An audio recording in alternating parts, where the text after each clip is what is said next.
8 months. My name is Marcy Miller. I'm part of the I-84 Danbury Study Project team, and I welcome you to our 15th PAC meeting, which is pretty incredible.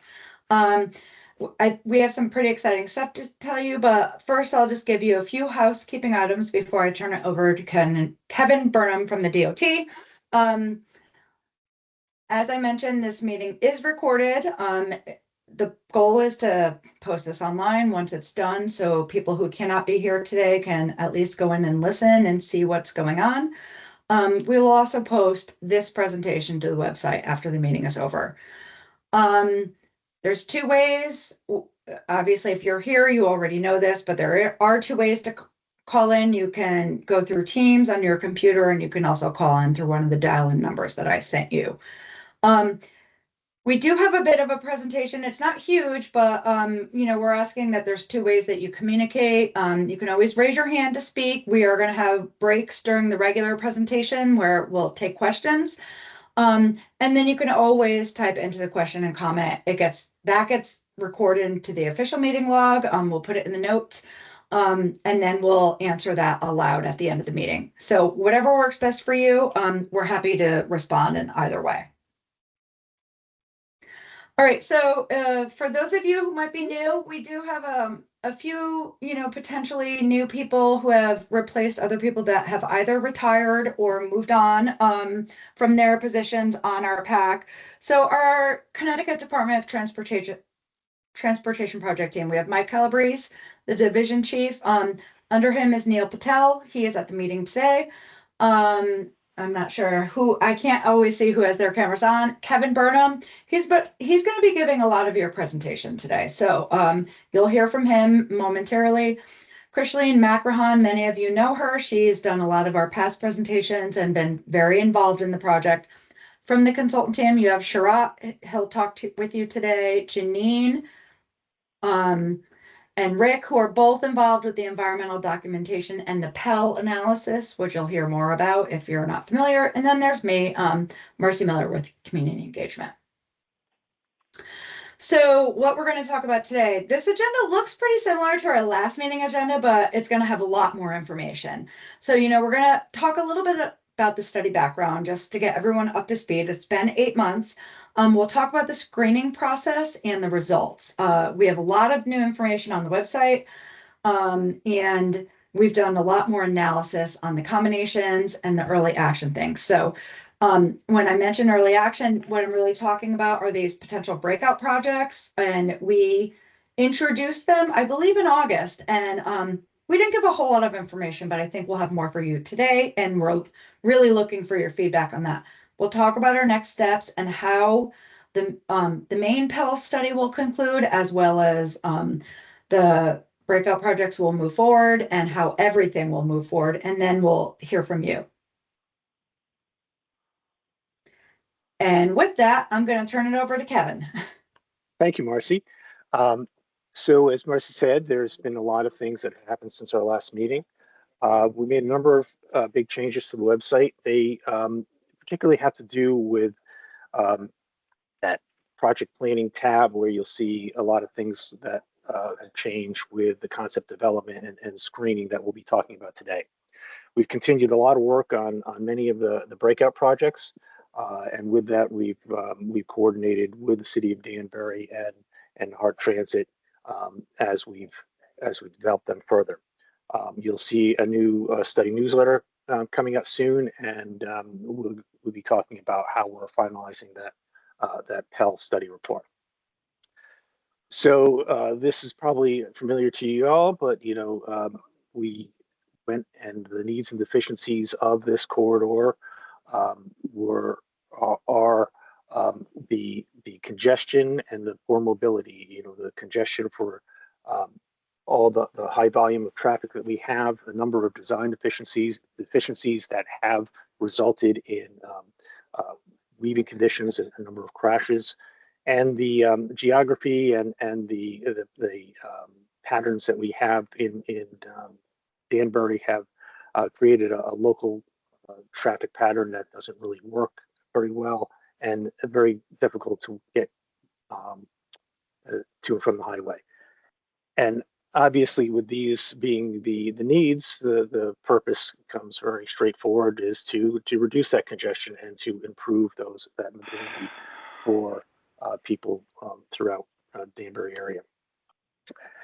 So the study area goes basically from interchanges 1 to 8, and we look to break that down into that mainline corridor of the interstate.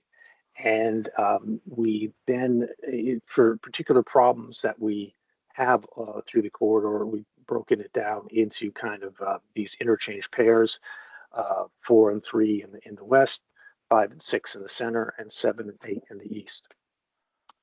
And many concepts were developed for each of those segments, 27 total. Here's the ones that we had for the main line. There were 7 concepts there in the main line. 3 in the west, 2 of them dealing with that interchange pair that we talked about. One was an option that talked about doing tunneling the main line. In the center, there are 9 concepts, and in the east, there were another 7. All of those were taken individually through a screening process, this 3-stage screening process, looking first at their fatal flaws, seeing if there's anything that would knock them out because of that. Then looking at them and comparing them and seeing, was there something that was redundant about them that would make us not have to carry many things that really don't serve any additional purpose. And then we looked at a matrix that looked at various engineering and environmental needs. And if they made it all the way through, they would advance the combination screening, which we'll talk about in a minute.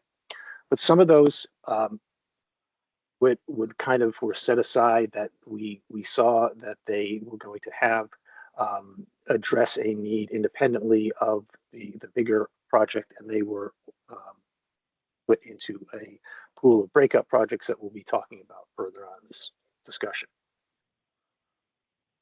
So here's again the entirety of the 26 concepts that were looked at.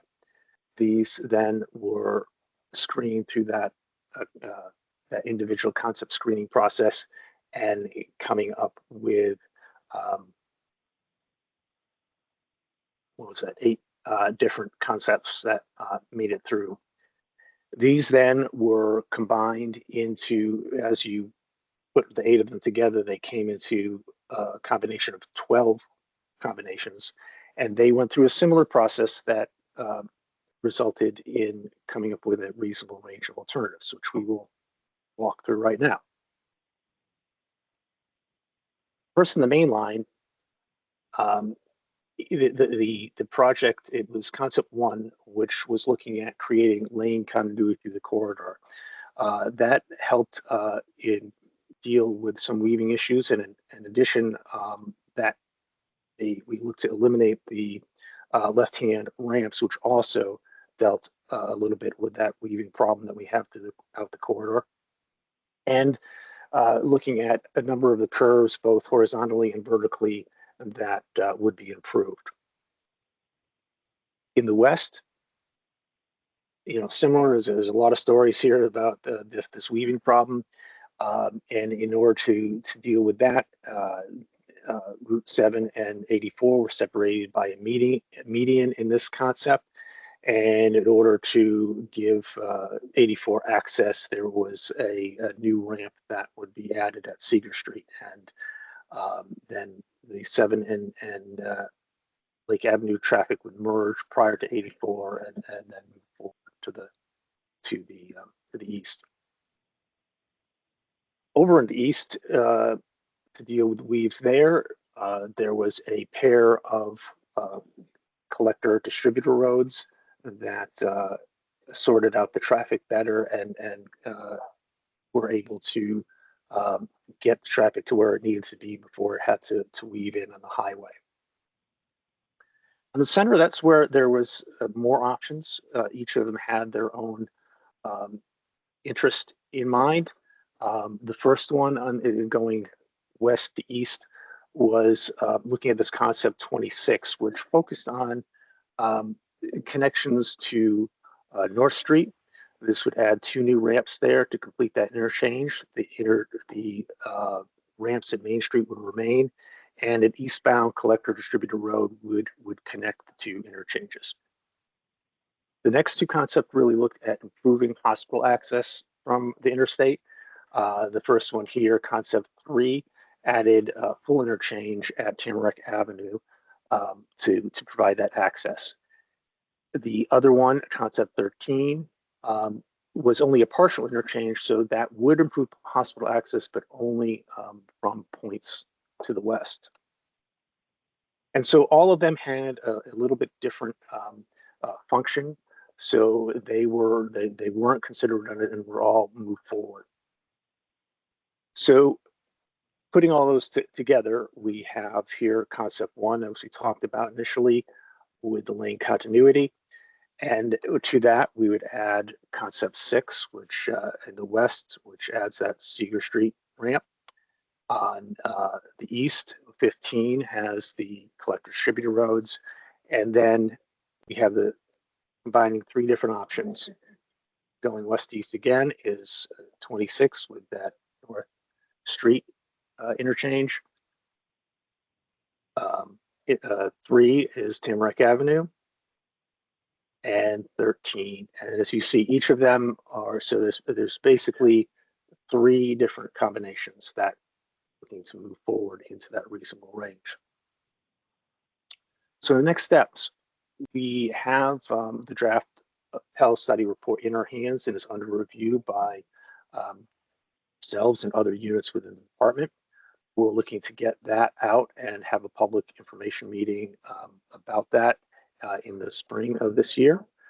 And the next phase is moving ahead with that would be looking to put that into environmental reviews to identify the preferred alternative and to move forward with that into design and construction.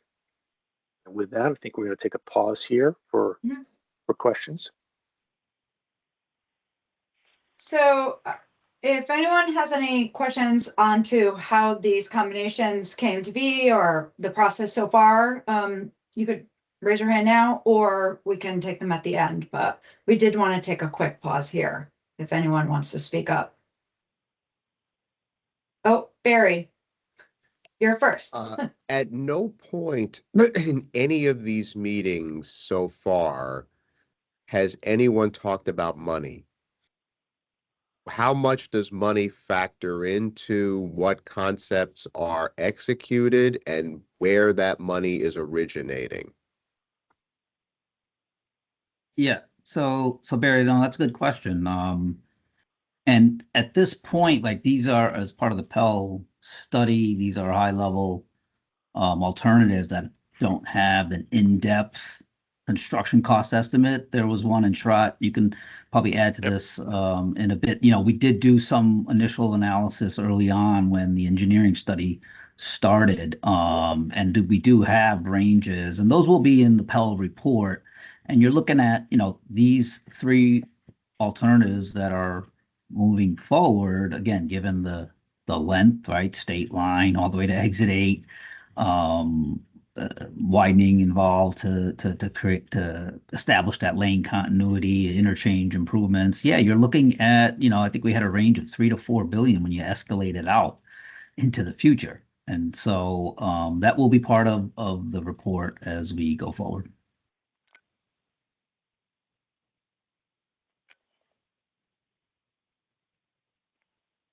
All right. Does anyone else have any other thoughts? I see Barry, you're not necessarily responding, so I think you had your question answered. But anyone Well, else? I do have one follow-up though. Does the administration change in the federal government impact how this moves forward? No, not at this time. And again, you know, with the long range alternatives that Kevin just presented, you know, we still have to identify, like the next phase here, it says project environmental review is what we call the NEPA phase. That takes a while to go through in terms of that process before you can even get into design and then to construction. the department needs to identify funding source in the plan going forward. But as you'll see in the next few slides, as we talk about breakout projects, it kind of brings our objectives into play here, that one of the, and we've talked about that before, one of the breakout projects that addresses some of the needs in a more near-term fashion. We're going to talk about that, the DLU or the flex lane. And that can help us kind of with some of that long-term planning. But the change in administration with funding, not at this point. We have a highway bill that goes through 2026, I believe, and they'll start those discussions soon. I'm pretty sure on the next highway bill, and we'll continue to identify if we can and apply for grants as we go forward. Great. Thank you. Francis. Yeah, I guess two things. Will we be able to get a copy of these slides to review internally after the presentation? I can answer that. Yeah, so I'll post them online after the presentation. I would say review is yes, you can look at them. They're not going to change at this point because they've been presented in a public setting, but yes, Yeah. they will be available for your use. And the second thing, well, and we're scrambling a little bit today with the new executive order that essentially is more or less shutting down USDOT. So I don't know if that's going to have any impact on your time frame for this. Haven't heard of that, Prince, but yeah, in terms of like how that affects the department as a whole, yeah, we haven't not heard anything as of yet. But again, just from long-term planning for for the whole corridor here, regardless of what's going on, we're still in that process of trying to figure out how does this long-term solution get funded and delivered in relation to all the studies ongoing in the state, right? So we're still balancing that throughout in terms of how the capital plan is delivered too. Great, thanks. All right, we do have a few more slides. So perhaps we move on now. And I think Shrat, you're up next, correct? Yeah, Marcy, there's a question on the chat. I don't know if you want to take it later. I think we can get into that with the, I mean, it's going to be addressed as we go into things further on. So I think. Perfect, yes. So I'm going to get into the breakout project. So a lot of you have probably seen presentations on many of these breakout projects, but I'll go in depth in some of those that have been advanced since the last time we met.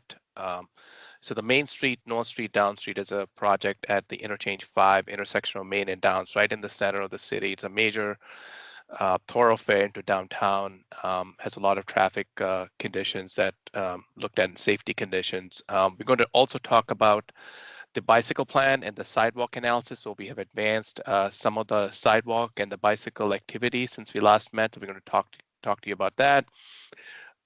We also had conversations with HART and also internally with Connecticut DOT and looking at how the transit service plan that we had would be looked at. Talk about Interchange 8, which is at Newtown Road. Some of you have seen a concept of that interchange. Talk about that, where that stands. And then Kevin is going to wrap it up with a project that the department is looking to move forward with the flex lane. So Main Street, North Street, and Down Street. This intersection, as many of you know, is in the center of the city, a pretty congested intersection during peak hours in the morning and the afternoon peak hours. Traffic typically backs up on all four legs of the intersection, provides access from the I-84 eastbound ramp at exit 5. There's geometric concerns on Main Street as you're coming on Main Street from the north underneath the I-84 overpass. It's very hard to see the intersection because the overpass itself blocks the traffic light, and there's also a lot of lane changing that goes on, which causes some rear ends and angle crashes. In terms of looking at the whole sidewalk and the biking system, there's a lack of bicycle accommodations here. And the department has a complete streets policy to look at bicycle and pedestrian amenities in the intersection. Then looking at the Main Street, North Street, and Down Street workshop we did back in August. So we did a workshop with the community back in August on August 12th, where we met with the members of the public. We made a presentation about the intersection. We looked at different issues at the intersection. We talked about some of the concerns. Actually, I'm going to take control, Kevin, on the slide presentation of that. And then we basically also provided a questionnaire at that at the workshop. The questionnaire basically allowed us to gauge the interest in the public in terms of what they see at the intersection, in terms of what's the experience at the intersection, where if they live near the intersection, or they work near the intersection, or they pass by the intersection. Good. And that does affect part of what it's doing. It looks like right now it told the people in the meeting that you're there and that they just let you in. So we also looked at some of the travel issues that people face with delays and speeds at the intersection, looking at sightlines along Main Street. During our past stakeholder meetings, there was some interest from folks in the public to look at down street from a two-way into a one-way operation. So we did a poll through the questionnaire to see what people gauge in terms of the interest to go from a two-way to a one-way operation. And then we summarized the survey in the next. Kevin, can you move to the next slide, please? Control has stopped. Thank you. We took two of the questions that were asked during the questionnaire about the travel issues, and we found that almost 3/4 of the traffic, 3/4 of the people who took the questionnaire felt that traffic delays was a big concern, along with driver speed. So obviously concern of driver speeds during non-peak hours to the intersection, looking at the sightline issues. So interesting, a lot of people who took the questionnaire felt there was a sightline issue along Main Street. So kind of echoed a lot of the things that we found from the deficiencies at this location. There were a total of 160 responses on our questionnaire. So we got a pretty good, decent response. Next slide. We also polled folks on the down street conversion from two-way into a one-way. Almost 60% of the traffic, 60% of the public felt it was a great idea,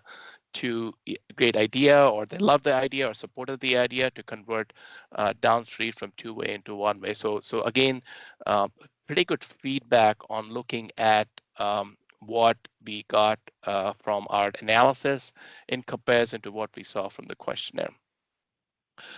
So the next steps, Kevin's going to talk about the next steps in terms of this intersection, or what the next steps are related to moving that Main Street, North Street, and Down Street project forward.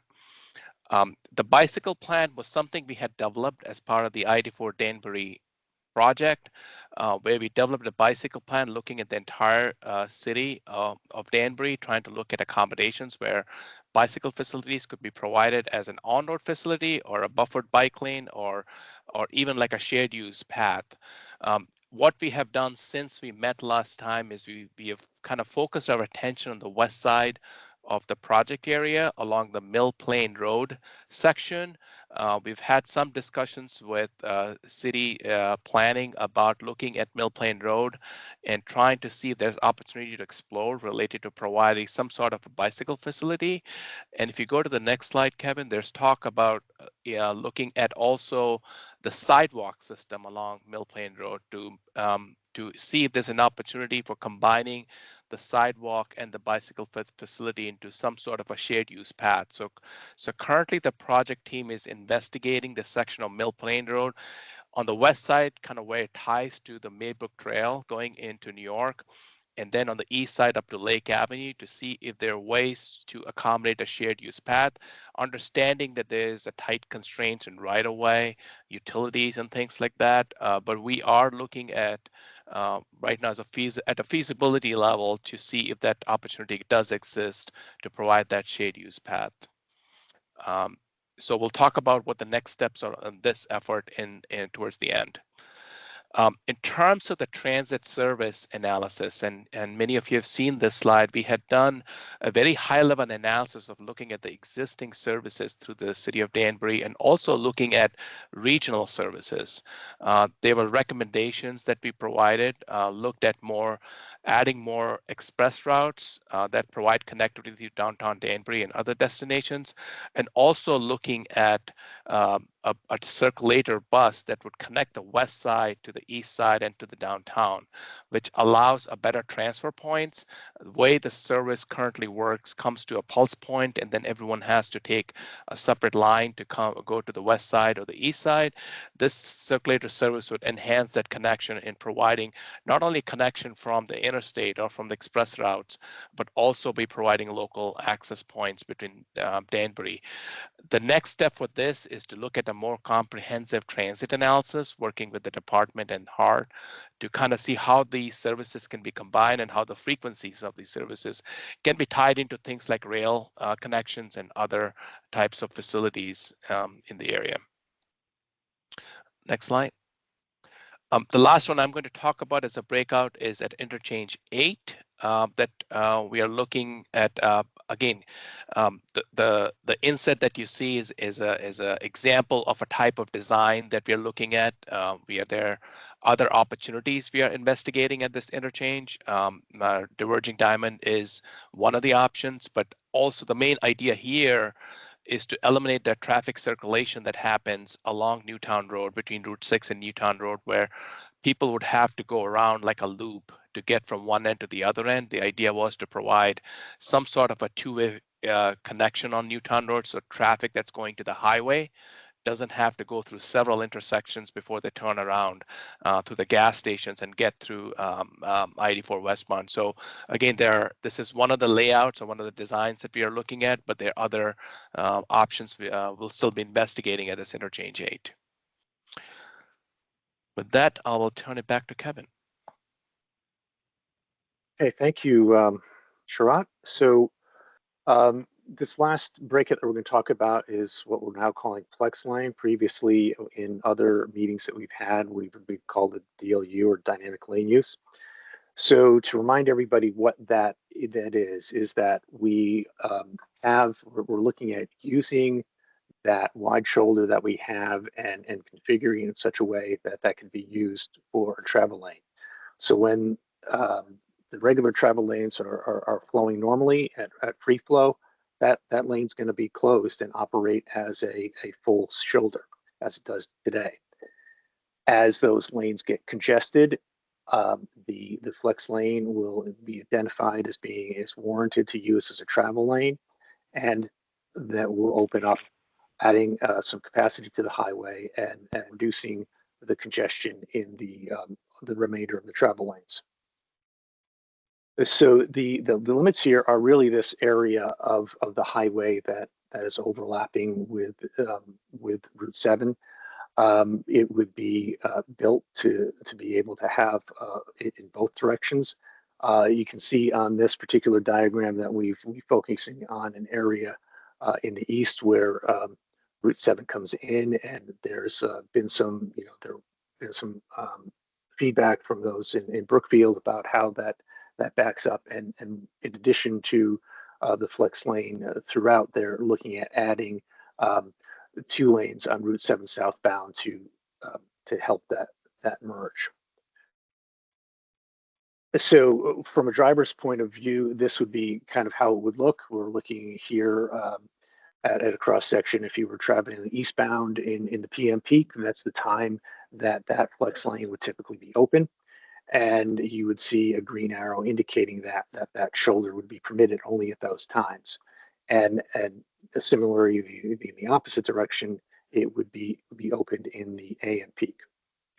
And so what we found as we've talked and we've researched this and seen other agencies that have successfully deployed that, how and done some traffic analysis about how we can see this peak hour delay reduced. So we're looking at that if we don't build things that traffic is going to traffic delays will build up, And the flex lane will be able to, depending on the roadway that we're talking about on 84 and Route 7, that somewhere between a 40 to 70% reduction in delay will happen by incorporating the flex lane. And the good things about it is that because it can be constructed within the existing right of way, there's going to be limited impacts and it could be implemented much quicker. Also, a number of states have seen safety benefits that have resulted from their implementation. So going to kind of wrapping up the breakouts and going back, Sherrod talked about the main downs. We're going to continue the outreach with the adjoining property business owners and look at trying to identify funding to initiate a project, which design should take in the neighborhood of 4 to 5 years. As Sherrod also mentioned, there needs to be a service analysis conducted for some of those potential transit options, which will be done with public trans here from DOT, working with HART. Mill Plain Road, we're going to continue analyzing how to, how that shared use path would be able to work and continue to coordinate with the town to see how that might move forward. On the flex lane, we're going to go into more comprehensive stakeholder and public outreach on it. We will, as we would do with all our projects, we'll have to go have more environmental review. We have started looking at design, looking at a concept of operations of how that would work and some preliminary design. And that is in the hopes that this would begin construction as early as late 2027, with a construction costs in the neighborhood of $220 to $250 million. And with that, that wraps up our formal presentation, and we'll take some more questions. So I'll actually start with Waleed. You did put the question in the chat, and I think it might have been answered, but I wanted to give you an opportunity to weigh in whether the main project was different from the emergency lanes as what we're calling now flex lanes.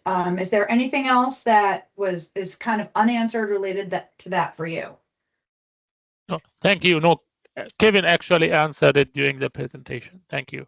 All right, perfect. I thought I'd check in. I will add one thing though that is probably unsaid, is that could change also how this flex lane deploys. We did talk about as we did talk about the larger project, how we're looking at those three alternatives. But depending how successful this flex lane is, that could be part of the solution along those.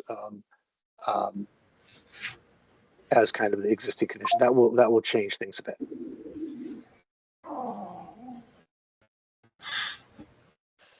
Can I ask another question? Totally different one. Yes, of course.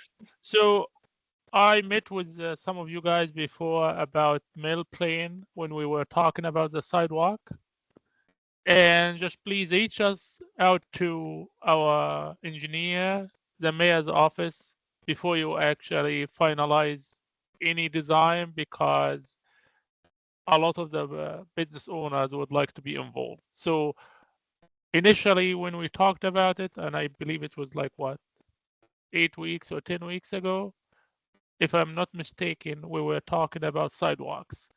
The way Kevin actually showed it, he was talking about something different. Am I correct here, guys? Or because I didn't see you talking about sidewalk, you were talking about bike lane and something else. We kind of talked about both, right? We looked at it in terms of that there could be some bike facility on the street, and we also looked at that there was a need for pedestrian facilities. And as we look through that too, is that if we were going to improve these pedestrian facilities, and we know there are lots of demands on that corridor for all sorts of traffic demands, that maybe it would be better to a better use of the right of way to combine the pedestrian improvements with the bicycle improvements and have a shared use path. So that's what's being investigated. Okay, thanks for that. I guess what my point is, I don't believe there would be enough right of way to do something very wide. So please, before you go ahead and start spending a lot of time, let's have the internal discussion, including via our engineer, which I believe he is in here, Yep. and also mayor's office, because the way I see it, based on the information that I have heard, we have to be very strategic about how we proceed with such an idea. Thank you. Absolutely. Absolutely. All right, thank you. Good stuff. Hi, John. Welcome. It's good to Hi. see you again. You're next. Thank you. Going back to the slide of the flex lane that showed us the that one there. The next slide says that it reduced the congestion by 40%, adding that lane. Yeah, 40 to 70 based on the modeling. Yeah. Yes. Well, the delay But- times, right? It reduced the delay times. Delay. Yes. Excuse Delay. me? Delay. Yeah, It delay, reduced yeah. the delay. Yes. Right. What causes the problem there is not the lanes. What causes the problem there is going eastbound is the curve in the hill. When 7 and 84 split, and going westbound is the hill that causes the delay. In other words, you add more traffic and then you have the hill becomes a problem. We talked about this, and I to me, it's like beating a dead horse, because I'm sure they're not going to invest the money to fix that. Is eliminating the curves in the hill on the highway is really what's going to get rid of the congestion, not adding a lane. Adding a lane, I think, would only just reduce the traffic minimally. I don't think it's that number. I don't know who did the study, but in my head, it doesn't compute. So, in other words, people that actually drive these roads see it. People doing a study of the roads, they only get a snapshot. So, I don't think it's going to help. That's just my opinion. So, Yeah, and again, like the slide says, it's the travel time and delays that is going to get improved here. And one way to look at it is that congestion. I think in a way you can look at it from the speeds when you're in a congested condition. We're not looking. This flex lane is not, the purpose is not to provide free flow speeds, but again, we're trying to reduce delay, which means you could, that 40 to 47, 70% in terms of, if the average speed during congestion is in 20, 25, and you can get to 45, 50, that's really what that objective is for the flex lane. And then Sharad, if you want to just touch in on, the long-term alternatives that do address the geometry. Yeah, definitely. So John, to your point, the reduction in delay. So during the peak commuter hours in the afternoon, for example, traffic is essentially backed up from interchange 5, even like sometimes from Route 7 at interchange 7 all the way up to the New York line. And that's just a function of so many exits so close to each other, like you said, curves, rightfully so. I mean, there's also curves in the road as you're approaching those areas. But the idea here, as Neil said, is to not have that stop and go traffic, which essentially creates a lot of congestion issues and safety issues, because people are always not able to move freely. The idea is not to increase speeds in the corridor, but be able to move the traffic through the corridor. So yes, there's a geometric concern with the curves and everything, but what we are also doing as part of the design or looking at the design for the flex lane is also to see if there are ways we can improve some sort of a geometric concern within the existing footprint of the highway. So it's not going to definitely improve to the level you would expect to improve with the long-term vision, where, as Kevin had shared, all the reasonable range, where there's a much larger vision to look at the interchanges itself and Route 7 on both sides, because those are a big problem related to how they operate with the left-hand exit. So again, this flex lane is definitely a way to move traffic at a certain speed, maintain that speed. And in fact, when we look at some of the benefits we have seen from other states where they have similar concerns on similar types of highways where they have some short sections of curves, they have seen safety benefits because what they're not seeing now with the implementation is that stop and go traffic, which is always causing concerns during those rush hours. Now, this flex lane is not going to provide that kind of benefit potentially in the off-peak periods because we're not going to have that open. But it is more towards that peak 2 hours in the morning going into New York and peak 2 hours in the afternoon that we see that stop and go traffic. Again, the speeds again would be such that it would be set at a speed that people would be able to move through the corridor, not to have that stop and go situation. So just to kind of say that, because the intent is not to have them create more safety concerns in the corridor with the curves like you mentioned. So Sharat, there was a comment in the chat related to this about other states that have used flex lanes. This came in from Matt, and it's what are some of the specifics that they've realized? I think that they've realized, and Matt, please clarify. What are the safety benefits that they've realized? Yeah, that's right, Particularly to the Marcy. use of flex lanes. That's right, Marcy. What's the metrics? What's the numbers? Are we looking at motor vehicle crashes during this time? What are we actually defining as safety benefits? Because to me, that's very, very critical and germane to the discussion, Sharat. Yeah. So Matt, so some of the states that we talk to is essentially what they're seeing is obviously a reduction in travel time and delay, like we are showing here. They because the flex lane in those situations does provide additional capacity during those peak periods when it's needed. But as you know, like when you have people moving and not have a stop and go condition, that improves the potential for rear end crashes and pull offs on the highway.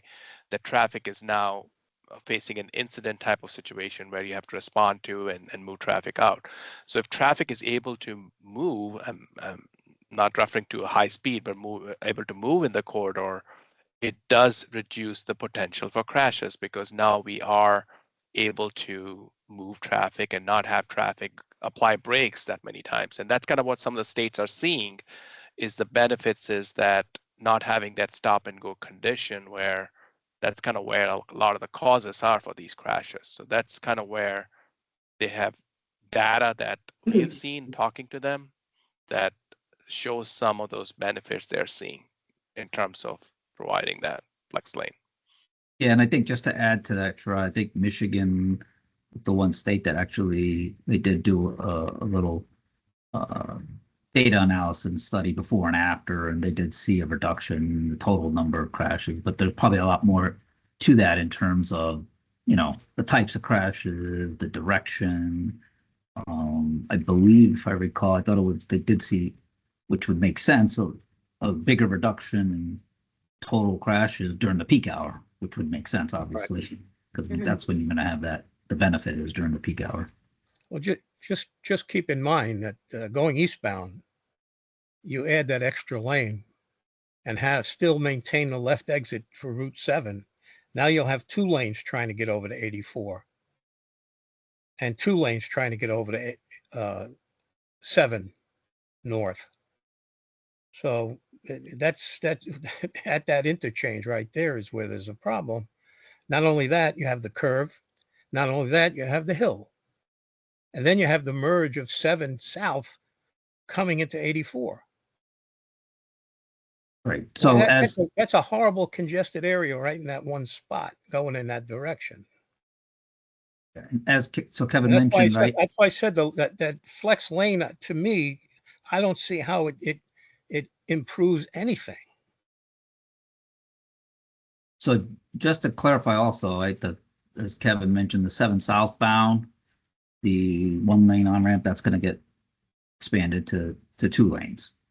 And so there'll be 2 lanes coming 7 southbound. Yeah, but 7 splits at 84 southbound right at that spot. And one takes you into going over to Waterbury, takes you going eastbound.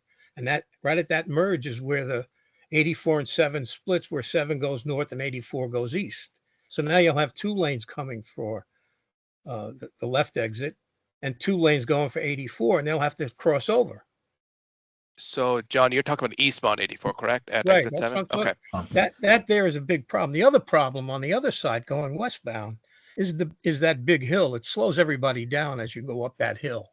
Yeah, no, And that kind of, you know, it really kind of puts a crunch on things, but it's not as bad as what happens going eastbound. yeah, and like I think we've probably mentioned in the past, right? Obviously with the geometry, the hill, the grades, I think throughout they're still, Yeah. it's still within standards, but yeah, right. It's a long, pronounced grade, but to correct that would be obviously significant impacts. Yeah, right? I understand it was it was a problem when they first did it. It maintains a Mhm. problem today. So So John, one of the things I just want to hit, make sure this gets across is the eastbound 84. If you look at the lanes right now, the leftmost travel lane is going towards Route 7. The Right. middle lane, you can kind of decide which way you want to go. Right. You get and then it happens now is like many people just towards the end, they kind of wait which way they want to go. If they want to go 7 north or 84 east. And then the rightmost lane, most likely all people are going to 84 because that's where they should be. But what this flex lane is, the striping is going to be changed such as the right 2 lanes are always going to go to 84. And No, which I kind under- of helps that situation where we have seen crashes right at the gore that happens with the data that we have seen because people are still deciding. So I think this flex lane geometry allows those right 2 lanes to be 84. Like to your point, the left 2 lanes are or would generally be oriented towards Route 7 because that's the intent of that lane where the flex lane is used. It kind of shows with that graphic that Kevin had with the cross section that like this one, the 3rd lane would be the 7 lane. Also, the flex lane would allow people to make lane changes. It's not like if you're on the flex lane, you cannot come out to the travel lanes, but there will be opportunities for them to do so. So I think keeping the right 2 lanes on 84 generally would keep the traffic on the right side of to head towards 84, towards Waterbury in the eastbound direction. So that's kind of feel it's a better condition than what it's out there now. So Yeah, I'm good. I'm good with everything Okay. that's being. I'm good with everything that's being said. I'm just voicing my No, opinion absolutely. about the impact. I don't think the impact of doing this will be as significant as it suggests. I think That's what I'm And saying. we do have a few other people who want to chime in, but you know, my takeaway from this is one of many tools. This is a lower cost tool that we could potentially use on the shorter term. And if it can help some of that congestion and some of those rear end collisions that we often see with congestion during those peak hours, then it's worth continuing to explore. So with that, I'm going to close this conversation. We can always talk about it more offline, but I do have 2 other people who have had their hands raised for a little bit now. And Francis, you're next. Yeah, I would second some of those comments. I'm not going to rehash them, but I guess my question would be, well, a couple points. One is, I think there may be too much faith being placed in drivers' ability to read, follow, and respect road signs and striping. So I mean, we see a lot of aggressive driving, and I do have concerns about, you know, having a 2-lane weave now instead of 1-lane weave. And, you know, I would be interested to see if these flex lanes have been used in locations that have the geometric deficiencies that we have on I-84 in Danbury. Most of the highways I've been on in Michigan are a lot flatter, straighter, and wider. So it might not be a totally comparable situation. And my last thought is, you know, I understand the principle of reducing the number of crashes, but it's not just the number of crashes and serious injury and fatality crashes, but also the attention gettingness of them. So if we have an improvement and then we end up with an Avon Mountain style crash where it's a big pile up and you can't get emergency vehicles into there, we've created a PR problem for ourselves. So I would be a little bit hesitant because of that. Thanks. One, just to add, Francis, and we didn't have it in this presentation, but we will as we move forward with the flex lane, because we've been talking with the emergency responders, our folks too, our highway operations folks, and the concern of, incident management is important, especially when the flex lane is open. So obviously with the signage, you have the ability to identify it and turn the flex lane off.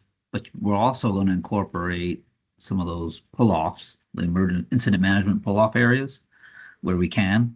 There are a few areas within this corridor that we can widen out so that you have maybe like a 16-foot or maybe a little larger area, so that the emergency responders can pull off in those areas safely.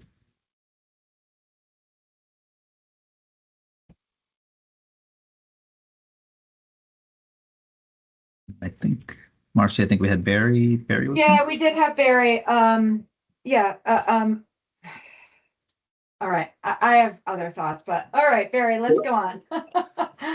Obviously, you're inviting us from the pack to give our anecdotal thoughts Mhm. as opposed to the statistical analyses. I know you've calculated volume going westbound, eastbound, all of that stuff.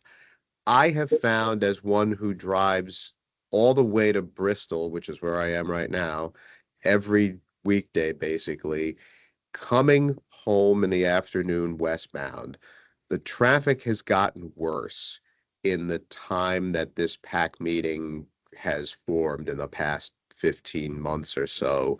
And the traffic very often backs up all the way from that Route 784 interchange, all the way to the river, all the way between exits 11 and 14.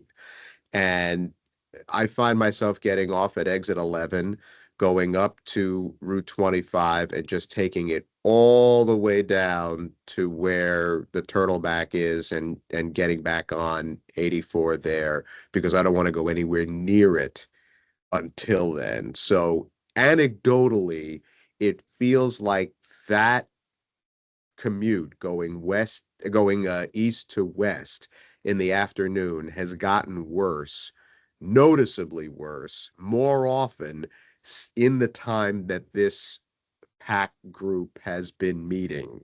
So for whatever it's worth, I don't know if the numbers reflect how much worse it's gotten, or if perhaps those numbers need to be recalibrated. But anecdotally, it is really bad coming westbound in the afternoon. Not as much east in the morning, but west in the afternoon has gotten noticeably worse. Yeah, I personally was westbound, I think, on a Friday, 5 p.m. And let me tell you, yeah, from Newtown into Danbury, it was very, very difficult. Yeah, but not just Friday. I mean, every day. Yep.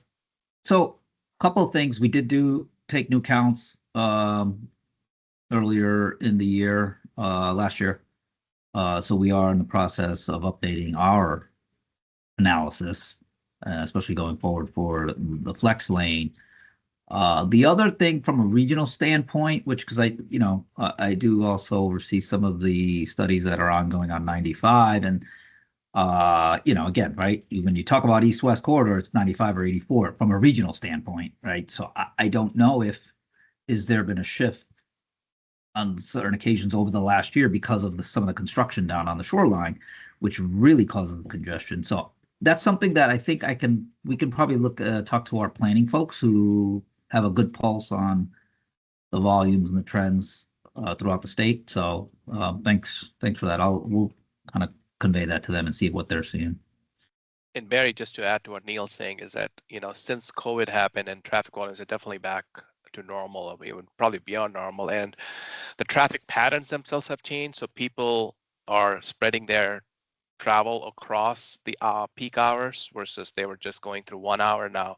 So when you spread that, congestion over long duration, then the ripple effect happens. So what you may be experiencing is just a ripple effect of an hour that usually was not congested, just coming back. So we've seen that trend happening because the volumes are not coming down back to what it was pre-COVID. So it's kind of seeing more spreading of that volume.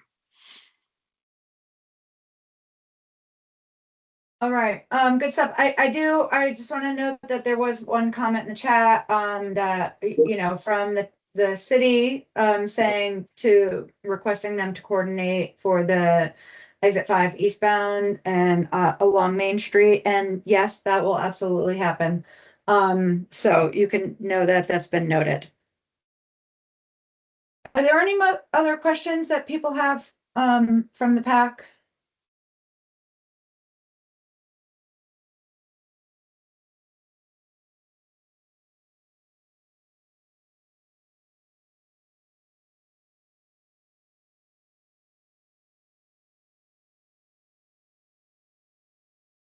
All right, well, I'm not seeing anything else, so I guess with that, oh.